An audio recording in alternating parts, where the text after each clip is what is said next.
DMTV Info, votre chaîne d'information en temps réel. La politique, la santé, le sport, les faits de société, la musique, les rumeurs et bien plus encore. Vous découvrirez cela dans notre chaîne DMTV Info.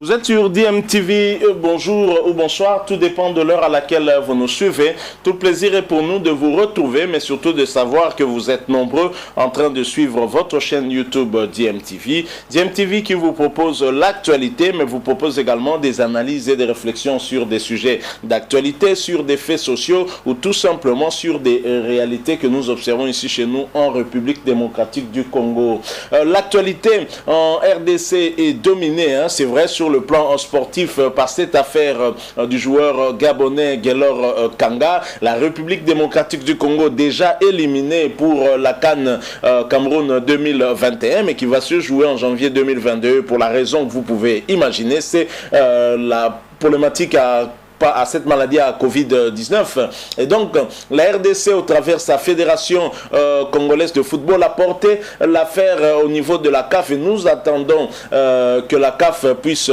trancher sur ce cas d'usurpation d'identité. Et c'est une affaire qui nous a inspiré cette réflexion que nous voulons partager avec vous et qui va nous introduire un peu dans la politique parce que c'est une problématique dont plusieurs personnes ont eu déjà à discuter, à soulever ici chez nous dans le contexte où nous nous trouvons actuellement. Alors dans ce pays, bien évidemment, vous le savez que depuis trop longtemps, n'importe qui peut se fabriquer une carte d'électeur, un permis de conduire, un passeport sans peine. Le plus important pour les administrateurs, c'est de percevoir l'argent nécessaire à cette opération, triste réalité que nous rencontrons ici chez nous dans notre pays. Alors la numérisation de nos fichiers et la constitution des véritables archives est plus qu'important aujourd'hui et plus que hier d'ailleurs. Cette imposture se retrouve à tous les niveaux malheureusement. Vous avez des faux Congolais, des fausses diplômes achetés, des faux permis de conduire, des faux passeports, des fausses cartes d'électeurs, des fausses cartes pour citoyens. Ce sont des anciennes cartes d'identité que nous avions dans ce pays. La dernière, parce qu'après les Congolais n'ont jamais eu une carte d'identité. Il y a des faux actes de naissance bien évidemment aussi. Alors cette affaire de ce joueur gabonais Guelor Kanga est un arbre qui cache la forêt, une forêt de fausseté, une forêt de listes falsifiées et ceci nous a inspiré pour partager avec vous cette réflexion. Il y a peu en politique, vous le savez, le chef de l'État Félix Antoine Tshisekedi avait été élu en décembre 2018. Il a pris ses fonctions en janvier 2019 et pour plusieurs politiciens, il est quasi difficile d'organiser des élections en 2023 parce qu'au préalable, on doit d'abord commencer par le recensement. Il faudrait que nous soyons à même d'identifier qui est congolais et qui ne l'est pas et à combien nous le sommes. Et donc c'est un débat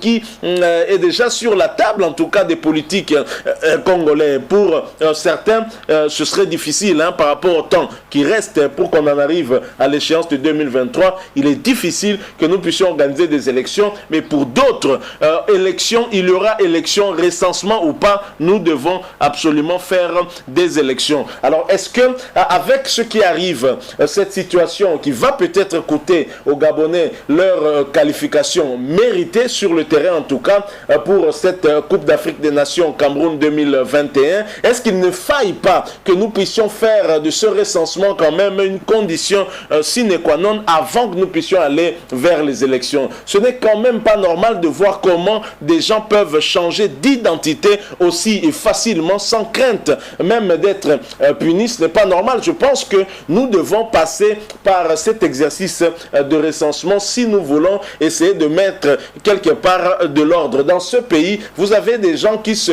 procurent facilement des diplômes, aussi bien diplômes d'études, de fin d'études secondaires, universitaires, même des diplômes d'études supérieures très facilement et qui utilisent ça même pour des emplois. Si les autorités du pays et de certaines entreprises étatiques et même privées décidaient en tout cas de faire des vérifications sur les dossiers de tous les agents, je pense qu'on aura vraiment à boire et à manger, et je suis même sûr peut-être que 50% même de ces agents seraient écartés définitivement de leur boulot parce que ayant utilisé à quelque niveau un faux document ou une fausse déclaration. Donc nous sommes dans un pays où nous devons franchement mettre de l'ordre. Je pense que le cas de figure de ce joueur congolais, d'origine congolaise bien évidemment, qui s'appelait Kiangana ici et qui est devenu Kanga Kaku du côté du Gabon et qui a même changé non seulement sa date de naissance mais également le lieu. Il a aussi changé des parents. Vous imaginez comment on peut se transformer en fantôme du côté de la RDC et devenir une personne qui sort de nulle part et devenir gabonais. On a eu notre pays s'est illustré dans ce genre de fausseté, dans ce genre de magouille depuis bien longtemps. Il y a, rappelez-vous, de ce cas qui a également frappé un joueur d'origine congolaise, cette fois-ci du côté du Rwanda. Il s'agissait bien de Tadi Agiti Tekiama qui devient Dadi Birori du côté du Rwanda. Falsification des documents. Un joueur qui évolue ici en championnat national en République démocratique du Congo comme Congolais, qui va jouer en équipe nationale du Rwanda comme Rwandais. C'est vraiment très très compliqué tout cela, et tout ceci appelle à une analyse froide de la situation, et je pense que le chef de l'État, Félix-Antoine Tshisekedi, a eu déjà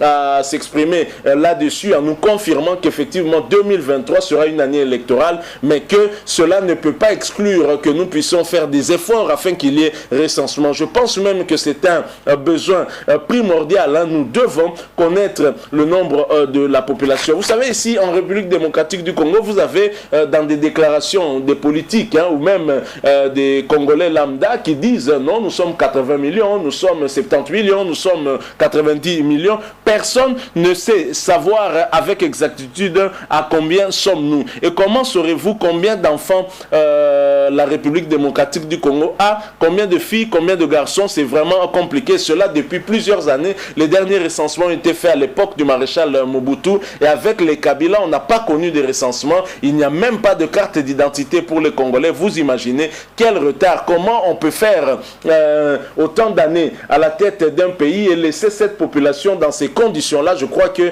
c'est quand même un problème. Vous avez des politiciens qui s'enrichissent personnellement, mais qui ne trouvent pas des moyens pour faire un recensement de leur population. C'est quand même triste, et je pense que si le chef de l'État actuel, Félix-Antoine Tshisekedi, veut corriger cela, en tout cas, il aura le soutien de beaucoup de Congolais. Et maintenant que le gouvernement a été investi depuis le lundi dernier, 26 avril 2021, place maintenant et au travail, comme l'avait déclaré lui-même le chef de l'État, Félix-Antoine Tshisekedi, Kisalu Umebanda, Moussala Ebandi, nous espérons que le recensement sera parmi les priorités de ce gouvernement, car à un certain moment, nous devons nous arrêter et savoir à combien nous sommes, et savoir également où nous allons aller, parce que comment faire un planning sur ce qui peut arriver demain si on ne connaît pas le nombre de la population aujourd'hui? Comment savoir à quel nombre on pourra se retrouver demain? Je crois que c'est une question de responsabilité, et cette affaire au niveau du sport, au niveau du football, vient justement soulever cette épineuse question de recensement, et je crois que nos autorités devraient saisir cette occasion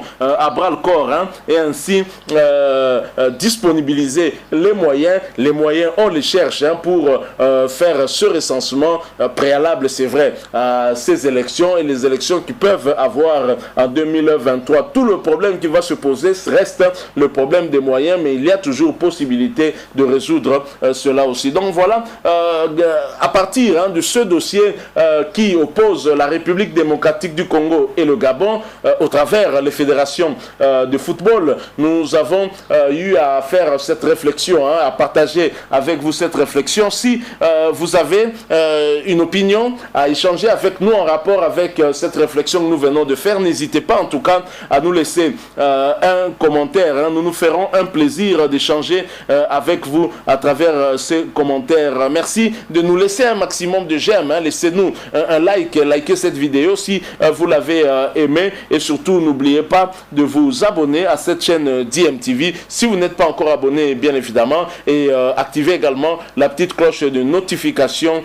C'est une cloche que vous verrez apparaître dès que vous serez abonné. Elle vous permettra de ne plus rien manquer des prochaines vidéos que nous allons vous proposer ici. Encore une fois, merci à vous d'avoir partagé nous ces quelques minutes de réflexion sur ce sujet. Je sais qu'il tient beaucoup de Congolais à cœur. Nous sommes partis de ce cas de figure, de